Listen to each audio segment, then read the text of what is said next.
Okay, I've now been joined by Ben Lindsay, Aldershot former and district athlete, also St Mary's athlete. For those, just to put in context, who perhaps are not aware of Ben, Ben's one of our leading up-and-coming endurance runners, particularly over the cross-country. Picked up several international honours over the cross-country. He's been part of GB Under-20, GB Under-23 team, successful teams, in 4th place in the Under-23 race. This winter just gone, he's moved on, he's in the Bucks World Cross representative there, so like I say, one of our most promising up-and-coming cross-country runners. What we're going to focus on today with Ben is, for those who, like I say, will just touch on it, he's actually he's currently studying or just coming to the end of completing his degree at St Mary's University. Prior to coming to the university, Ben was a good national standard athlete, but since he's enrolled at St Mary's University, we've seen him make the step up into international class. So that's going to be the main focus of it, just talking with Ben today about just how it is since he's come to St Mary's that we've seen him step up into this international standard. So, like I said, as we touched on off camera, Ben, if you can just take it back to the beginning then, so we're talking 3 years ago, yep. What was the main reasons why you decided that you were going to go to St Mary's in the first place? Yeah, I mean, university didn't really figure in what I wanted to do when I first started with my athletics.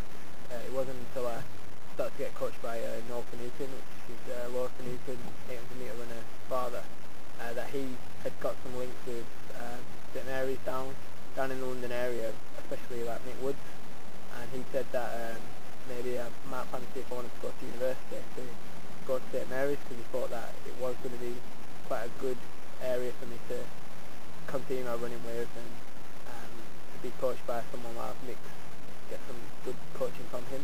Okay. So that was mainly the reason that I went to St Mary's. I didn't really look at any other university. I just went off his views and what he thought, and he thought it was going to be a good move for me. So I respected what he had to say and followed through, and don't think I've looked back on it with any regret. No, exactly. Like I say, since you've been there, there's many successful highlights that we'll hopefully touch on. And like I say, you picked for GB Under-20 team, part of the, was that a gold-winning men in the team, was it? Yeah, no, it was actually a silver medal team. I think it was the first time. Silver medal team. Yeah.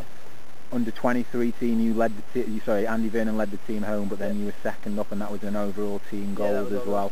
And we touched on this season as well, World Student Cross. You guys were third, was it? Yeah, third overall. So, what is it then? Like I say, obviously you've really established yourself to the fore domestically, but also, like I say, in these age groups internationally. Like I say, since you've been there, it's been a real positive step for yourself.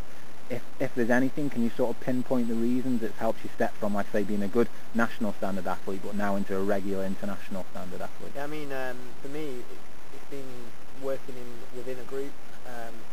Back at home, I'd do all my runs on my own, do my sessions within a group. The group obviously we had quite a young group back at home, and there's no athletes that could really push me to move on with. I did start to train with Chris Hart, but Chris Hart moved down to St Mary's, so again that was one of the reasons that I did make the move down there as well.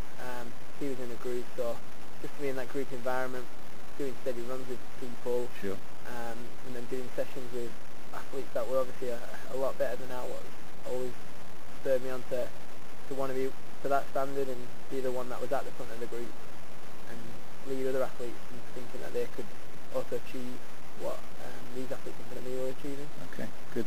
You touched upon, obviously, like I say, since you've been in St Mary's, you've come under the guidance of Mick Woods, like I say, a highly reputable coach, great success, particularly with the junior levels, but especially some senior athletes. How important has obviously been linking up with him, do you think, in terms of the success that you've been having? Yeah, I mean, I'll always say that linking up with Mick is probably the best choice I've ever made, and like he started off working really well with Noel back at home. He never took me straight away, made me become his athlete. He always kept Noel in the loop.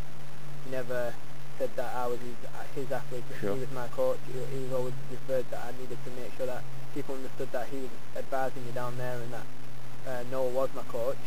And then in the end, it was a decision that we made, me and Noel, that we thought that Nick could move me on to the next level. And obviously, ever since then, it's just worked really well. Like, we've got a good coach-athlete relationship.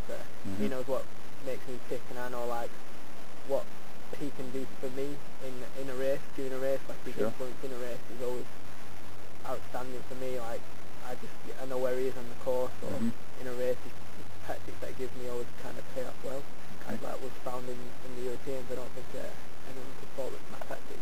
No, definitely, definitely. So, like I say, you've been there 3 years now. Looking back over your time there, what are some of the particular highlights of your time since you've been at St Mary's, you think, to yourself? Yeah, I mean, being at St Mary's, I think the biggest achievement for us was winning the boosters this year. Okay. The previous year was called off due to the snow. I think that we had the best opportunity there to probably even have our top 4 guys and even top 6 guys in the top 10 eat comfortably. But obviously we didn't have that opportunity to show that, so we had to come back minus Keith Gerrard, Yeah. and show that we were actually probably the best endurance cross-country winners Sure. at that time. And we did that, we proved that. Obviously, and, you could captain the team yeah, as well. Captain, I was like honoured to be like captain and to lead the team from a captain's perspective. Okay. Having Andy Vernon and Mitch Hughes just ahead of me, it's really good to see the team do so well. Yeah. Good. We touched on this off camera. I think what we just want to try and, like I say, obviously I'm understanding you'll give a completely biased answer, but there's been this. I think the creation of St Mary's has been a great thing for athletics. Before there was just a Loughborough, and obviously Birmingham still was sort of a bit more reputable, but now there's sort of those 3 forwards in terms of endurance running. He's giving like most of the up and coming guys and girls in the country 3 options there. Sort of, okay, I can go there, I can go there. What is it that you think is the reason that you think people should be encouraged to go in St Mary's and ignore the sort of typical stigma of being, it's not for the well-educated, it's just that's where people go? What are the main benefits that athletes can be looking from getting out again to St Mary's? I mean, the area in itself is just a hotbed for the endurance athletes. We've got the Kenyan team, most of the Kenyan team, Uganda team turn up through Ricky Sims' pace management agency, and they all train there, use Bushy Park and Richmond Park, and in that, them 2 parks in themselves are just absolutely fantastic for running in, and doing sessions in Richmond especially, like you can get your hill session in, you've got your tempo areas to be done within Bushy Park. It's such a great environment to run in with the parks and that. You've also just got the track there at St Mary's, and then they're in the process of building a new sports centre. She's going to have like new facilities for like the gym and that, but the gym at the moment is perfectly fine. You can do all your weight sessions in there. Got within the old car park, we've got the we had an Ultra G. I think we've still got one at the moment that's on loan. Sure. And we've also got the altitude chamber as well, which can be used by specific athletes who they feel will benefit from that. So I think basically, like I say, there's all the facilities and all the perfect environment to make people... Yeah, I mean, everything's still there. It's not the only thing that's been taken away. It's just that half-back state. I was going to say, that's what we touched upon, is sort of, I think particularly perhaps for people who enrolled last year, I think there was perhaps a bit more confusion as regards to, because like you just touched upon, St Mary's lost its official high-pack endurance status, but that still, it shouldn't put people off, because like I say, now you've been told there's something London Marathon and now going to be funding for the next few years. Kept their loyalty towards the centre. They know that what's happening around the area and from coming out of St Mary's is obviously doing well, and they know that they need that kind of area needs something for endurance people to be working around. So they've continued their funding into that area, into St Mary's, and they're I think hoping to continue that for quite some time. And like you've got the likes of like Mo Farah, who's still basing himself out of there. He has faith in the area, and in St Mary's, that's why he's still basing himself there. Good. So I suppose the overriding message is, like I say, not to say it's better than the Birmingham and Loughborough, but it's definitely a viable option that a lot of people should be looking into. And I suppose you guys are more than welcome to get more fresh faces down there. I imagine is that the sort of the general consensus? Yeah, obviously we're losing myself and Mitch Hughes this year. Okay. So they'll be looking for people to fill. We've obviously got people coming through from first year and second year that are going to be obviously filling that void that we're going to be leaving, but we've also got people from the next generation that are going to keep it coming through and making St Mary's as popular as it is for most of the endurance athletes who have got faith in it and that do want to progress their running. That's mainly why people come to St Mary's, just for that reason.